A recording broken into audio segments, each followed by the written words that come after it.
या जन्मापासून जर सुटका जर करून जर घ्यायची जर असेल तर देवाने जे अनुसरायला सांगितलं ते अनुसरण देखील सुद्धा आपल्याला घडणं गरजेचं आहे. आचार्य श्री नागदेवाचार्य एक नश्वरता तिला दाखवतात. आणि खरोखर असा आहे, बरेच लोक असतात, बाबा आम्हाला लग्नच करायचं नाही म्हणतात, मार्गात येतात. मग मार्गात आल्यानंतर मग जेव्हा विचारतात बाकीचे, ते म्हणतात नाही नाही आम्हाला काही लग्न वगैरे करायचं नाही, मस्तपैकी संन्यास घ्यावा, मस्तपैकी देवधर्म करावा, याच्यासारखं जीवन दुसरं कोणतं नाही, असे सगळे बोलतात.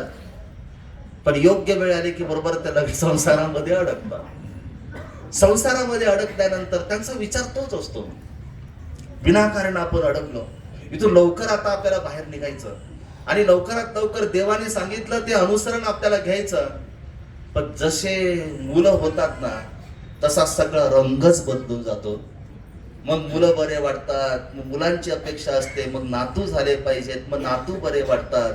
मग त्यावेळेला कोणीतरी यावं, कोणीतरी आपल्याला सावध करण्याचा प्रयत्न करावं आणि मग आपण त्यांना उत्तर देऊ लागतो की बाबा तुम्हाला काय अनुभव आहे संसारातला.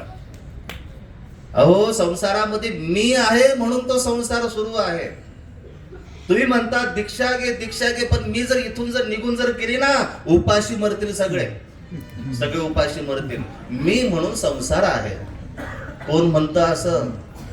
जो त्या संसारामध्ये ज्याचे केस आता पूर्णपणे पांढरे होऊन गेले, ज्याचे गुडघे त्याला आता साथ देत नाही, ज्याचं डोळ्याचं ऑपरेशन झालेलं आहे, 32 पैकी 10-15 पडून गेलेले आहेत आणि मग ते आता सांगतात की मी आहे म्हणून संसार आहे, अन्यथा हे संसार ते करू शकत नाही. आचार्य श्री नागदेवाचार्य त्याला जागृत अवस्थेमध्ये आणण्याचा प्रयत्न करतात.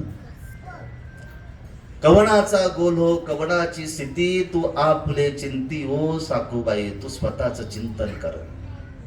पुढे आचार्यांनी तिला बरंच निरूपण केलं की गृहस्पर्णापसी झाडातळी मनोरथ की जे ते निके, मनोरथापसी वरी निद्रा की जे ते निके.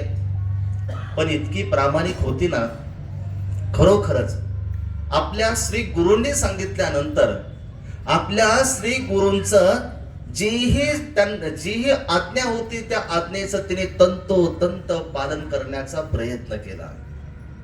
नाहीतर आम्हाला तर प्रत्येक वेळी सांगितलं जातं, आमचे श्री गुरु सुद्धा आम्हाला सावध करण्याचा प्रयत्न करतात, आमचे जे निमित्त असतात ते निमित्त देखील आम्हाला सावध करण्याचा प्रयत्न करतात. पण आपण असे असतो, एकदा का ते गुरु निघून गेले, गुरुनी काय सांगितलं होतं ते मात्र आपल्याला